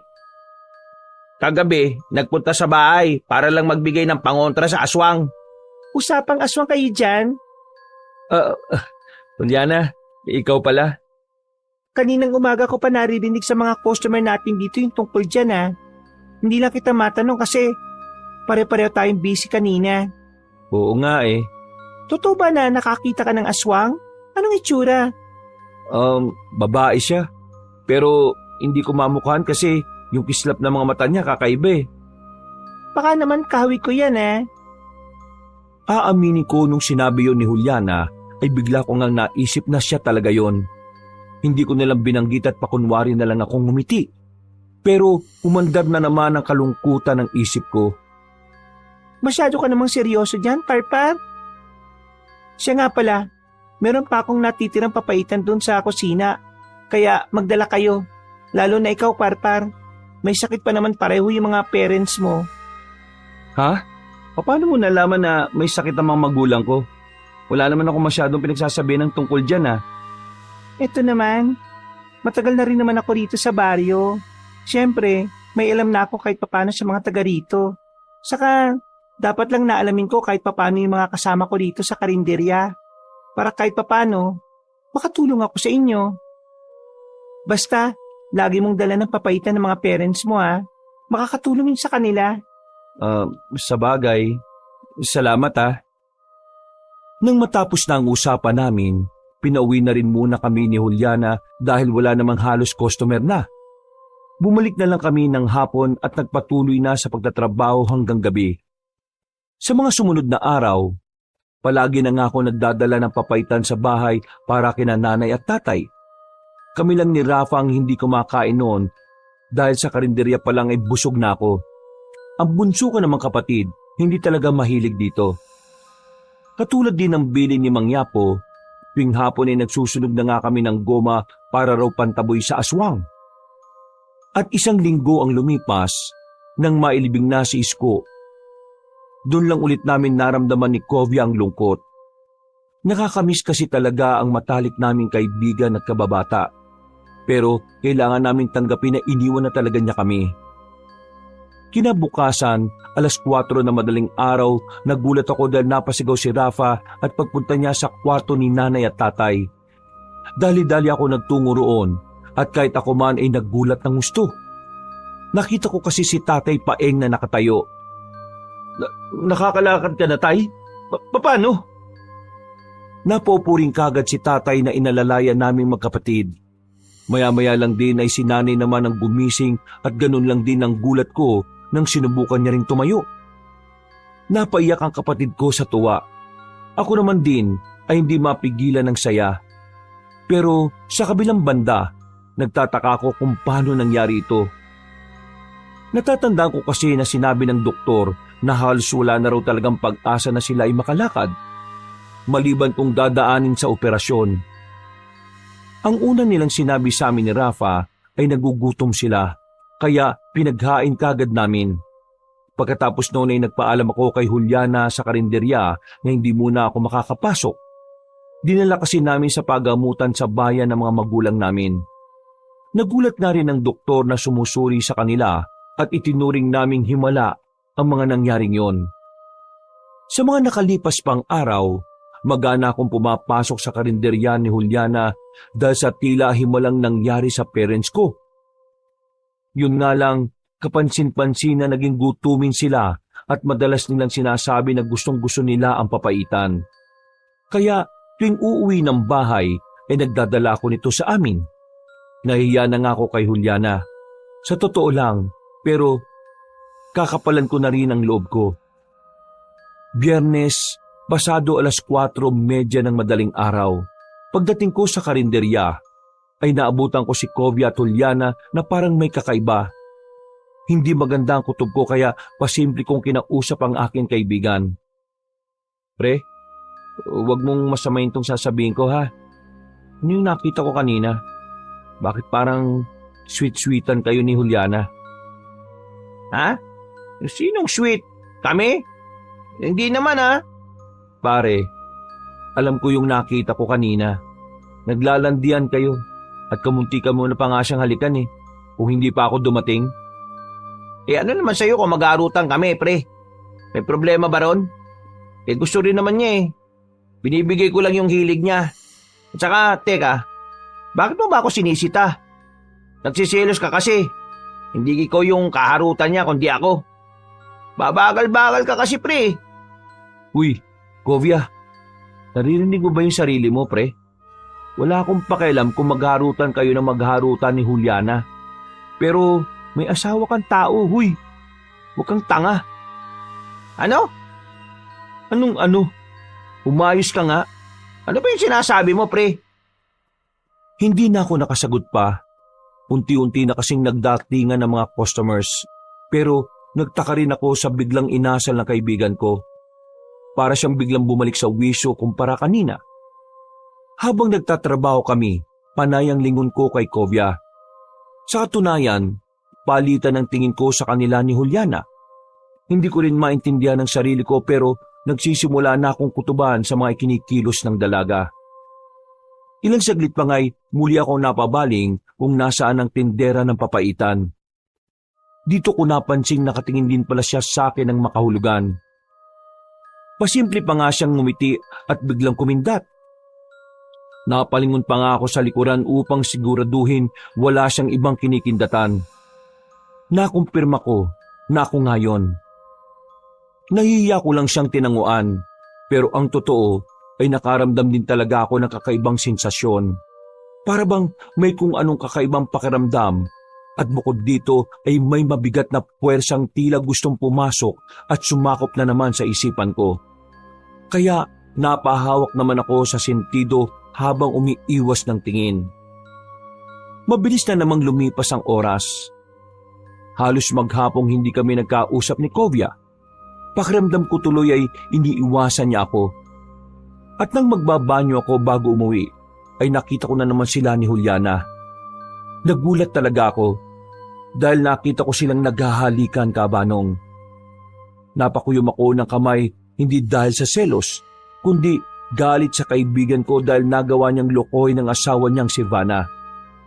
Umalis kagad ako sa lugar para hindi ako makagawa ng hakbang na pagsisisihan ko rin sa huli. Nag-isip-isip ako hanggang sa maabutan ko na lang ang sarili ko na nasa tapat na ng bahay ni Kovya. Sabihin ko na ba kay Vanna yung nakita ko? O hayaan ko na lang? Pagpapanggap na lang akong walang nakita. Ay, hirap naman ito. Langya ka kasi, Kovya eh. Bakit ka biglang nagkakaganyan? Di ka naman ganyan ah. Nakakainis. Natigilan ako at tatakbo na sana ako palayo. Pero nakita na ako ni Vanna. Hindi ko na rin tuloy nagawang makalis dahil napansin niya rin at tila hindi ako mapakali. Matagal-tagal na rin kami magkakilala at nahuli na rin nga ni Vanna kung may pinoproblema ako. Hanggang hindi na rin ako nagpaligoy-ligoy pa. Vanna, huwag ka mabibigla ah. Kilala mo si Juliana, di ba? Yung tindera ng sikat na papaitan kung saan kami nagtatrabaho ngayon. Nakita ko kasi sila ni Kovya eh. Naghahalikan sila kanina. Ayaw ko sana sa akin manggaling to pero alam kong hindi ako patutulugin ng konsensya ko kapag tinago ko to eh. Ayaw ko rin na lumala pa kaya sinabi ko na sayo. Sa kabila ng mga sinabi kong yon, nanatili namang kalmado si Vanna. Nagpasalamat din siya at nagsabi na siya na ang bahalang kumausap kay Kovya. Nag-open din nga siya na nitong mga nakalipas na araw, palagi raw na nag-i-sleepwalk ang kanyang asawa. Madalas din daw na parang may nakamasid sa kanila. Ito ang dahilan kaya siya humingi ng pangontra kay Lolo Tokne. Kaya nawala ang ganong klase ng pangyayari. Pero sa kaso ng kaibigan ko, ang wari ni Vanna ay parang araw may kung anong nangyayari kay Kovya. Hindi yun ordinaryo kaya nabahala rin tuloy ako. Matapos namin mag-usap ng masinsinan, umuwi na ako kahit papaano ay nabawasan ang bigat ng dibdib ko. Pero nalulungkot pa rin ako at nagagalit. Habang nasa bahay, pagkatapos naming magapunan ay ito pa rin ang tumatakbo sa utak ko. Hanggang sa nakatulog na lang ako ng mahimbing. Eksakto 12:00 ng hating gabi, nagising ako dahil sa kaluskos mula sa kwarto nila nanay at tatay. Bumangon ako at saka lang napansin na wala sa tabi ko si Rafa. Bumangon ako nang pupungas-pungas pa ang mga mata. Dediretso nga sana ako sa banyo pero naisip ko munang sumilip sa kwarto nila nanay at tatay. Pero habang papalapit ako roon, ay may biglang humatak sa akin. Napunta kami sa pinakasulok malapit sa banyo at nagsumiksik doon. Nang makita ko kung sino ang humatak, ay kagad akong pumiglas. Bakit mo ko inatak, Rafa? Ano bang meron? Tinakpan na niya ang bibig ko. Kasunod nito ay bumulong siya sa akin na huwag maingay. Wala man akong maintindihan sa nangyayari ay naramdaman ko ang takot ng nakababata kong kapatid. Nanginginig kasi siya at tila naiiyak habang bumubulong. Nang sinubukan ko siyang kausapin, nakarinig na nga kami ng ingay sa bandang kwarto nila nanay at tatay. Mas lalong nahintakutan si Rafa. Humawak siya sa braso ko ng maigpit at hinila niya ako para magsumiksik doon. Ano bang kinatatakot mo, Rafa? Eksaktong pagkatanong ko noon, nakarinig na kami ng mga yabag. Hanggang sa maaninag na namin sila nanay at tatay. Namumula ang mga mata nila. Naglalaway at parang may mga nangingitim na ugat sa kanilang leeg at sa bandang noo. Nagtaka ako at lalapit na sana ako dahil na rin sa kakaibang asta nila nanay at tatay, pero maigpit ang pagkakahawak sa akin ni Rafa na takot pa rin. Rafa, ano ba nangyayari kay nanay at tatay? Ha? Anong sinasabi mo? Teka, aswang? Dahil napalakas ang boses ko, napalingon tuloy ang mga magulang ko sa amin. Doon namin mas nakita ang nakakatakot nilang itsura.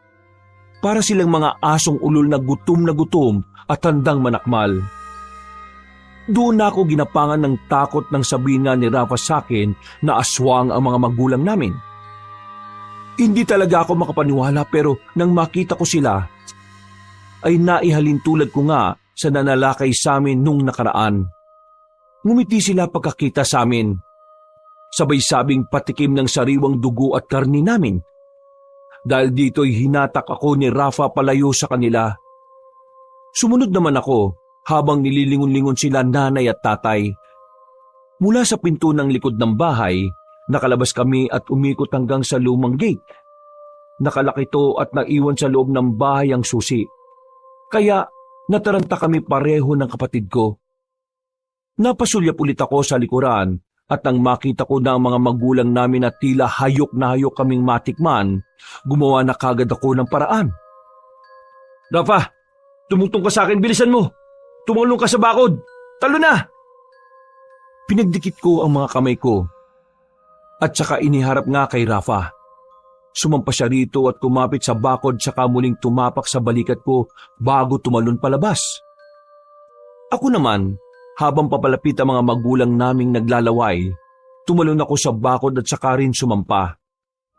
Nang aangat na, ay nahawakan ni nanay ang pako. Wala akong napagpilian kundi ang sipain siya sa muka. Sorry, Nay! Sorry! Tumalon na rin ako at sabay kaming huminto ng kapatid ko. Pinagbasdan namin sila na naglalaway pa rin habang nakangiti. Ano ba nangyayari kina nanay at tatay? Paano sila naging mga aswang? Hindi na nakasagot si Rafa sa mga tanong. Nagulat na lang kami kasi tumalon na sila nanay at tatay sa bakod nang walang kahirap-hirap. Kumaripas na tuloy kagad kami nang wala sa oras. Hindi na rin namin alam kung saan pupunta, kaya nagsisisigaw na lang kami pareho hanggang sa maabutan na nga kami. Nadapa pa ang kapatid kong nahuhuli at nang dadambay na siya ng mga magulang naming wala sa sarili, ay dumating ulit si Mang Yapo kasama ang iba pang mga kalalakihan. Hinagisan lang nila ng asin si nanay at tatay. Hindi naman sila nasaktan pero iwas na iwas sila sa asin. Bilisan nyo rito! Parpar! Rafa! Tumakbo kayo rito malapit! Hindi yan sila basta-basta makakalapit dahil may orasyon at bendisyon ng asin na yan! Opo, sige po! Inakay ko kagad ang nakababata kong kapatid na kitang-kita ang takot. Umiyak na nga siya dahil sa mga nangyayari. Ako naman ay pinipilit lang kalmahan ng lahat. Pero nanginginig pa rin ang katawan ko sa tindi ng takot. Maya-maya pa ay nahuli na nga ang mga magulang namin. Nilambat sila at tinali. Siniguro nga ni Mang Yapo at ng iba pa na hindi talaga sila makakatakas. Mahalaga pa ba kung ano sila ngayon? Isipin mo, ang mas importante ay nakakalakad na sila at magiging mas masaya na sila ngayon. Ibalik mo sila sa dati. Tinulungan ko na nga ang pamilya mo, nagagalit ka pa? Walang hiya ka. Ano ba nangyayari rito? Sino yang... Teka, halimaw? Pagkatapos na may mangyari sa atin ng ilang ulit kanina, tatawagin mo lang akong halimaw? Anong sinasabi ng halimaw na yan? Siya si Juliana, pre. Aswang siya. At pinagtangkaan niya kami. Hindi ko alam kung anong ginawa niya sa'yo. Pero sigurado na ako ngayon na ang gagawin niya sana sa'yo kanina yung ginawa niya kay Isko. Ha? Nananaginip lang ba ako? Magaling ka rin palang magtagni-tagni ng mga pangyayari. Tama ka. Ginamitan ko ng hipnotismo si Isko bago ko siya pinatay. At gagawin ko na nga rin sana yun kay Kovia. Pero naunahan niyo ako. Ayos lang naman. Dahil dyan, mas lalo lang kitang natitipuan, Parpar. Bukod pala sa hindi tumatalab sa iyo ang panghihipnotismo ko, mahusay ka rin talaga sa pagtatahi ng mga pangyayari. Bagay kayo maging pulis, pero mas bagay kang maging asawa ko. Tumigil ka! Hindi na namin papayagan na mangyari ang gusto mo. Tama na to, Juliana. Ako? Patitigilin nyo? Tingnan natin kung kaya nyo. Kung di ka rin naman mapupunta sa akin, Parpar, gagawin na lang din kitang isa sa mga sangkap ko sa papaitan. Sa tingin mo, papayagan ka namin mangyari yon. Tama ng satsat mong aswang ka. Etong sa'yo, saluhin mo to! Dali-dali ngang nagsaboy si Mang Yapo ng asin na may bendisyon at orasyon. Bagyang natama ng aswang pero nakatras ito at umangil na parang mabangis na hayop. Maya-maya pa ay ikinampay niya ang mga pakpak na ubod ng lakas. Sa tindi nga ng lakas ay nagtalsikan kaming lahat. Nabuwal din ang bintana at kaliwang bahagi ng kahoy na dingding. Tumalsik kami sa bandang kambingan. At dahil wala kahit na anong saplot si Kovia, kaya pagtayo ay hinubad ko kagad ang sando ko at ibinigay sa kanya bilang panapis sa pang-ibaba. Paglingon namin kay Juliana, bumalik na siya sa anyo na isang magandang dalaga. Pero nagbabago-bago na mga mata niya. Dito ko tuloy na alala ang nabasa ko sa libro ni Lolo Tokne. Isa kang guwapang! Aba, bihira ang nakakaalam sa mga sinaunang aswang, lalo na sa mga kaedad mo. Tama, isa nga akong guwapang. Pero sa nabasa ko sa lumang notebook, walang kakayahan ng guwapang na mag-anyong ibon. Hindi ako ordinaryong guwapang lang. Isa akong maharlika. At dahil sa nalaman mo yon, mas lalo lang talagang lumalalim ang pagtingin ko sa'yo. Ikaw ang napili kong mapangasawa. Hindi ako papayag! Sa ayaw at sa gusto mo, ikaw na ang napili ko. Kaya hindi kita papatayin. At bago umalis sa baryong ito, ay isasama kita.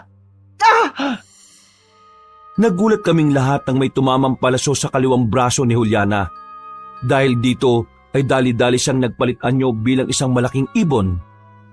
Lumipad siya pero natigilan din dahil ang palaso pala na tumama sa kanya ay may matibay na pisi. Pinagtulungan itong hatakin ni Mang Yapo kasama ang iba pang kalalakihan. Nakipagtagisan sila ng lakas sa aswang, pero matatag ang guwapang. Nagkampay lang to ng malakas kaya tila natangay ang lahat ng mga humihila sa kanya. Parpar, Kovia, anong tinutunga-tunga nga nyo dyan? Tumulo kayo, bilis! Sige po, paring Kovia, tara na! Bilisan nyo na at baka makakawala pang aswang! Opo! Tumulong nga kami sa paghila sa pisi. At maya-maya lang ay may isa pang kalalakihang tumira ng palaso. Tumama naman ito sa kabilang braso ni Juliana. Napahiyaw ang aswang at lalong nagkakawag-kawag para makakawala sa amin. Lumipat ako sa kabila para maging balanse ang paggigit namin. Pagkatapos ay nakita kong bumitaw na si Mang Yapo. Meron siyang hinigit sa kanyang bag na isang uri ng langis. Mga kasama, hawakan nyo lang ang walang yak aswang na yan! Habang inihahanda ko tong panununaw na pangsaboy sa aswang. Mang Yapo, bilisan niyo na po. Malakas si Juliana at baka makalis na siya. Kaunting tiis na lang at matatapos na ito, Parpar. Matagal ba yan? Hindi na po namin kaya rito. Dumudugo na kami ng iba kong kasama. Kaunting-kaunting na lang ito. Eto na! Sa palagay niyo ba, papayagan kong basta-basta ako mapuksa? Alalahanin niyo na isa akong maharlikang guwapang. At kung di kayo nagtataka, hindi lang naman ang nanay at tatay mo parang pinakain ko ng papaitan. Karamihan sa mga taga-baryo nakatikim nito. Kahit kayo ni Kovia. Anong ibig mo sabihin? Lahat kayo ay kaya kong mapasa ilalim sa kapangyarihan ko. Pagkasabi niya noon, ay bigla siyang umungol na malakas. Sa tindi ng pinakawalan niyang tinig ay napahinto kaming lahat. Ramdam na ramdam ko matinding panghihina at pangingilabot ng aking katawan. Maya-maya pa ay parang may kung anong nagsumiksik sa isipan ko. Parang may malit na tinig na gustong pumasok pero hindi naman ito nagawa. Yun nga lang ay sumakit ang ulo ko ng sobra. Kaya nakabitaw ako sa pisi at napahawak ako sa ulo. Napatingin ako kay Juliana na nakasteady na lang din habang patuloy ng pag-ungol na parang isang demonyong nagtatawag ng kamatayan. Paglingon ko sa likod, ang mga kasama ko ay nakabitaw na rin sa pisi. At pare-pareho silang nakahawak sa kanilang mga ulo. Para bang pare-pareho ring may nilalabanan. Anong nangyari? Kovya, bakit ka umawak sa ulo mo? Parang may bumubulong sa akin, pre. Parang may naguutos. Ha? Naguutos? Oo, may naguutos sa akin, pre. Naririnig ko ang boses ni Juliana. Juliana, anong ginagawa mo sa kanila? Anong sinasabi ni Kovya? Bakit hindi mo siya tanungin? Ha? Pare, tumakbo ka na. Anong ibig mo sabihin? Tumakbo na kayo ni Mang Yapo. Inuutusan niya kaming patayin ng lahat ng mga taga-baryo. Tama na. Umalis ka sa isip ko. Takbo na, pare. Baka hindi ko na makontrol ang sarili ko. Pilit siya pumapasok sa utak ko. Sorry, pare. Sinapak ko sa sikmura at mukha si Kovya at nang mawalan siya ng malay ay kagad ko siyang binitbit. Lumingon ako kay Mang Yapo na nakatingin sa iba naming kasama. Katulad kasi na nangyari sa kaibigan ko, para na ring nababaliw ang iba pa. Dahil dito ay dali-dali akong lumapit sa matandang lalaking tanod. Nagsaboy naman siya ng natitirang asin na may bendisyon sa paligid. Kaya ang mga kalalakihang tila na bahira na kapangyarihan ni Juliana ay hindi na rin makalapit. Tumakbo na kami palayo dahil alam naming gagawa ng paraan ng mga yon para mahuli pa rin kami. Sige, tumakbo kayo at tingnan natin kung hanggang saan kayo makakatakas. Napunta na nga kami ni Mang Yapo sa malaking bato sa liblib na daan. Doon din kami pansamantalang nagpahinga dahil sa pagod. Kumuha ulit ang Ginoo ng supot pa ng asin na may bendisyon at orasyon, saka binigay sa akin ang iba. Saan na po tayo pupunta? Sigurado ako na katulad ng nangyari sa ibang mga kasama natin. Ang iba rito sa mga taga-baryo parang nasa ilalim ng kapangyarihan ni Juliana. Matindi ang kapangyarihan ng aswang na guwapang na yon. Ginamit niya ang pagiging tindera ng papaitan para iyanggaw ang mga taga-baryo. Niyanggaw? Ibig sabihin po, ginawa niya ring kapareho niyang aswang? Kung ganun po hindi nagagaling ang mga tao rito. Hindi rin ako sigurado. Saka na natin isipin yan. Kailangan mo nang iwan ang kaibigan mo rito dahil kapag nagising siya, siguradong kahit makapagtago tayo ituturo niya tayo kay Juliana. Posible po ba yon? Base sa obserbasyon ko sa kapangyarihan niya, nakikipagkonekta siya sa isip ng mga naiyanggaw niya. Kaya posible yon. Pero hindi ko po siya iiwan dito. Pasensya na po dahil ayaw ko nang maulit yung nangyari kay Isko. Dito po mismo nangyari yung sa lugar na to Kung di na kita mapipigil, sige, umalis na tayo rito at humanap ng ligtas na lugar. Bumalik po muna tayo sa barangay hall. Nagkasundo nga kaming pumunta roon para na rin mabalikan ko si Rafa. Pero ganun na lang ang gulat namin dahil nakakawala na mga magulang ko. May ilang patay na rin doon kaya nasiguro naming delikado na. Nakahinga naman ako ng maluwag kahit papaano dahil narinig ko mismo sa bibig ng mga magulang ko na nakakawala si Rafa at tumakbo palayo. Kailangan po natin makita ang kapatid ko. Hindi natin alam kung nasaan siya. Magtago na muna tayo, pakiusap. Dahil kung hindi natin gagawin yon, pareho tayo mamamatay. Napatango na lang ako, Kabanong. Pagkatapos ay tumakbo na kami palayo bago pa kami makita ng mga nayanggaw. Mabuti na nga lang, kahit papaano ay may kaalaman si Mang Yapo. Nagpahid kami ng katas ng kung anong halaman. Ang sabi niya ay makakatulong yon para hindi maamoy ang dugo at karne namin. Nagpatuloy kami sa pagtatago hanggang sa marating namin ang bahay ni Kovya. Kumatok kagad kami at pinagbuksan naman kagad ni Vanna. Pinaliwanag ko kagad ang nangyayari pati sa buong baryo kaya naalarma siya. Isinalaysay ko rin kung paano nga hinipnotismo ng walang niyang guwapang ang kaibigan ko. Ganon din pala kasi ang ginawa niya kay Isko bago ito patayin. Naintindihan nga ni Van ang lahat kaya napaiyak siya. At habang nagkukwentuhan kami, naganda naman si Mang Yapo at nagmamatsyag sa labas kung may mga paparating na nayanggaw ni Juliana. Maya-maya pa ay nagising na nga si Kobya. Nakita kong may mga nangingitim na rin siyang ugat sa liig at magkabilang sentido. Inihanda nga kagad ni Mang Yapo ang panaboy pero nagulat kami sa ginawa ni Vana. Isinot niya lang ang porselas na kalmendigara sa kanang kamay ni Kobya at tila nahimasmasan na ito. Salamat sa ginawa mo, mahal. Pasensya kung nagkasala ako sa'yo. Hindi ko namamalayan yun. Nagyakapan sila bilang pagpapatawad sa isa't isa. Hanggang sa mantala lang yon matapos naming makarinig ng sigaw sa labas na humihingi ng saklolo. Boses ni Rafa yun. Kailangan ko pong lumabas doon, Mang Yapo. Sige pre, sasamahan kita. Sige, mag-iingat kayo at bilisan nyo. Wala po pwedeng makakita na nandito tayo. Kung hindi, katapusan na talaga natin. Pagtango namin ni Kobya, lumabas na kagad kami ng bahay. Nakita ko nga sa hindi kalayuan si Rafa na tumatakbo. Tinakbo ko siya hanggang makalapit. Nang makita niya ako, huminto siya.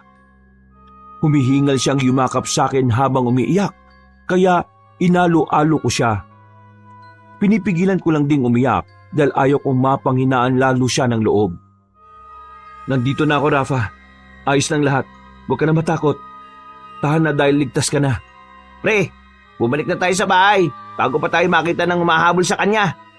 Oo, pre. Salamat sa pag-aalala. Nagmadali na kaming bumalik at pagdating sa loob ng bahay ay ikinandado kagad ni Mang Yapo ang pinto. Napansin kong may mga asin na sa bawat bintana at pinto, kaya medyo nakampante ako. Ano na pong gagawin natin, Mang Yapo?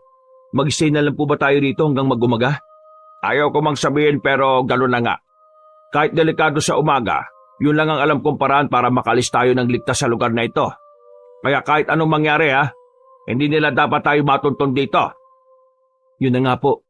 Salamat na lang din doon sa langis kanina na pinahid mo sa bawat isa para hindi tayo maamoy ng mga walang hiyang aswang.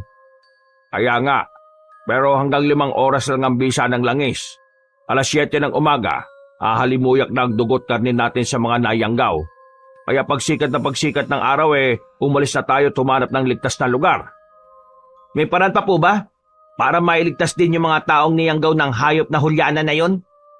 Hindi ako sigurado dahil hindi naman talaga ako albularyo. Pero ang alam ko, may mga klase ng pagkayanggaw. Kung sa paraan lang naman ng salamangka sa pagkain, may posibilidad na mabali ang sumpa sa isang tao. At yung isa, hindi rin ako sigurado rito. Pero sa pagkakaintindi ko noon kapag napatay mismo ang nangyanggaw, mababali ang sumpa sa nabiktima. Kailangan pala nating patayin ang hayop na yun. Pero paano? Sa dami ng nayanggaw ni Juliana rito, siguradong bago pa tayo makalapit sa kanya patay na rin tayo. Maliban na lang kung siya mismo ang lalapit sa atin. Natigilan na kami sa pag-uusap dahil biglang humalakhak ng malakas si Rafa. Nung una'y nagtataka pa kami pero nang mapansin ko ang maliliit na itim-itim na ugat sa sintido at leeg niya, doon ko naunawaan ang lahat. Hindi rin talaga namin napansin na pati pala ang bunso kong kapatid ay nayanggaw na. Lumapit kagad sa kanya si Kobya para takpan ng kanyang bibig. Niyapos din siya ng mahigpit para hindi makapalag, pero huli na pala kami. Nakarinig na kami ng magkakasunod na alulong at ungol ng mga nayanggaw sa labas ng bahay. Pagsilip ko sa butas ng bintana, dito ko nga nakita mga taga-baryo sa pangungunan ni Juliana. Nasaan yun na siyang ibon pero ang mukha niya ay nanatiling tao. Pagkatapos niyang humalakhak at umungol ng pagkalakas-lakas, ay saka siya nagwika sa amin. Gusto mo bang malaman, Parpar, kung kaninong ideya mga ito? Alam mo ba na sinabi ng nanay at tatay mo na iyang gawin ko si Rafa at siya ang gawin kong pain para mahanap kayo kagad? Matindi rin talaga pagmamahal mo sa kapatid mo ano? Kaya mas lalo lang akong nahuhulog sa'yo. Kaya gagawin talaga kitang asawa. Total, hindi rin naman hadlang ang mga magulang mo Naloko na. Ano nang gagawin natin ngayon, Mang Yapo? Bana, magtago muna kayo sa kwarto ng anak mo. Doon ang pinakaligtas na parte nitong bahay ninyo. Dahil doon ko nilagay ang lahat ng pangontra na natitira. Kayo naman, Rap at Kobya. sumunod rin kayo kay Vanna. Iwan nyo na sa akin si Rafa. Anong gagawin nyo? Kailangan may maiwan dito bago sumikat ang araw. Ang mga bagong yanggaw, hindi sila sanay sa araw. Siguradong magtatago mga yang kapag sumikat na ang araw. Gagawin ko ang lahat na makakaya ko para hindi sila makapasok sa kwarto hanggang mag-umaga. Pero marami po sila. Hindi nyo po sila kakayanin, Mang Yapo. Mamamatay kayo. Matanda na naman ako eh. Sige na! Huwag na tayo magtalo dahil pare-pareho tayo mamamatay dito kapag hindi nyo sinunod yung sinabi ko. Napabuntong hininga na lamang kami ni Kovia habang tinatali ng mahigpit si Rafa. Sinuntok ko rin sa sikmurang kapatid ko hanggang sa mawalan siya ng malay. Pagkalaon ay nirequest ko na dalhin na rin siya at itago sa silid kasama namin. Wala namang umalma kaya pumasok na kami sa kwarto at naiwan na si Mang Yapo sa sala. Nagpatuloy na naman sa pagsasalita si Juliana hanggang sa marinig na namin ang nakakakilabot na hiyawan ng mga nayanggaw sa labas. Makinig kayo mga alagad ko. Patayin niyo ang lahat ng nasa loob ng bahay na yan. Maliban sa pinakamamahal kong si Parpar. Siguraduhin niyong hindi siya masasaktan dahil bibigyan niya pa ako ng maraming anak na magiging mga bagong henerasyon ng maharlikang guwapang. Nakita ko ang takot sa mukha ni Kovia at Vanna, kaya hinawakan ko sila pareho sa kamay at niyakap pagkatapos. Hindi ako nagpakita ng takot kahit ang totoo ay nanginginig na ang kalamnan ko sa tindi ng pagkasindak. Magiging ayos din ang lahat, katulad ng sinabi ni Mang Yapo. Makakatakas tayo sa baryo at makakahingi ng tulong. Kung nandito lang sana si Lolo Tokne mo, hindi mangyayari sa atin to, mahal. Natigilan na kami dahil nagsimula na ang kalabugan sa labas. Katakataka lang din dahil ang silid namin ay parang wala talagang nagtatangkang pumasok. Katulad ng sinabi ni Mang Yapo, marami siyang nilagay na pangontra para masiguro talaga na hindi kami mapapasok ng mga nayanggaw ni Juliana. Lumakas ang ingay at dinig na dinig namin na matinding pagsigaw ni Mang Yapo. Alam naming lumalaban siya na matindi sa mga aswang sa labas.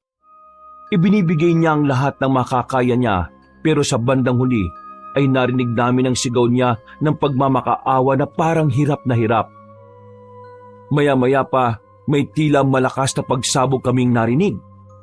Nagyiyawan ng mga aswang at tila nagpulasan. Narinig ko na rin bigla na parang nagmamakaawa si Juliana. Tatayo pa lang ako nang sabihin ni Vanna na narinig niya ang boses ni Lolo Tokne. Nakumpirma din namin yon dahil nakarinig kami ng malakas na mura. Mahilig kasing magmura ang matandang lalaki. At nang malaman namin to, ay nabuhayan kami. Unang lumabas ng silid si Kovia. Sumunod na ako at nakita nga kagad namin si Lolo Tokne. Nakaalalay siya kay Mang Yapo. Sabi ko naman sa inyo na huwag kayong lalabas eh. Ano po nangyayari?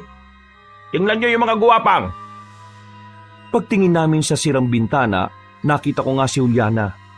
Butay-putay ang kanyang mga pakpak at puno na siya ng sugat sa katawan. Gumagapang siya sa lupa palayo sa amin.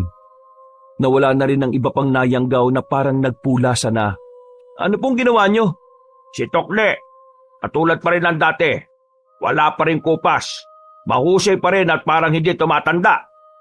Ngumiti lang ang matandang lalaking albularyo at dahan-dahang lumapit sa nangihinang aswang.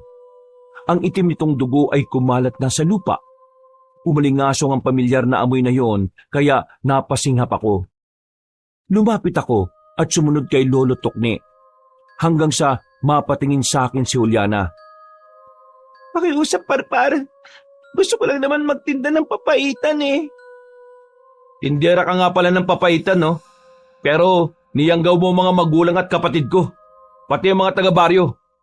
Walang kapatawaran yon, Juliana. Dahil niyanggaw mo silang lahat. Pakiusap. Huwag niyo akong patayin. Hindi na ako uulit. Magpapakalayo-layo na ako. Huwag niyo lang akong patayin. Hindi naman talaga ako pumapatay ng tao eh. Pero hindi ka nga pala tao. At dahil hindi naman ako pumapatay ng katulad mo, si Lolo Tokne na bahala sa'yo. Nang mapatingin siya sa matandang lalaki, inanlaki ang mga mata niya. Pinilit niyang makalayo pero huli na. Inabot na kasi ni Mang Yapo ang kakaibang langis at walang kaabog-abog na binuo sa mukha ng aswang. pinagmasdan ko lang sila. Bago pa makasigaw si Juliana, ay nalusaw na ang kanyang mukha. Sunod ang katawan at ang kabuuan. Pagkatapos nito, ay nawala na nga ng bisa ang pakayanggaw ng mga taga-baryo. Pagkatapos ng nangyaring yon, walang maalala ang lahat. Maliban sa amin. Nag-uusap-usap na lang kami na wag nang sabihin ang nangyari hanggang sa ngayon. Hindi na rin naman nagtanong ang mga taga-baryo, lalo na kay Juliana, na parabang hindi na rin naman nila naaalala.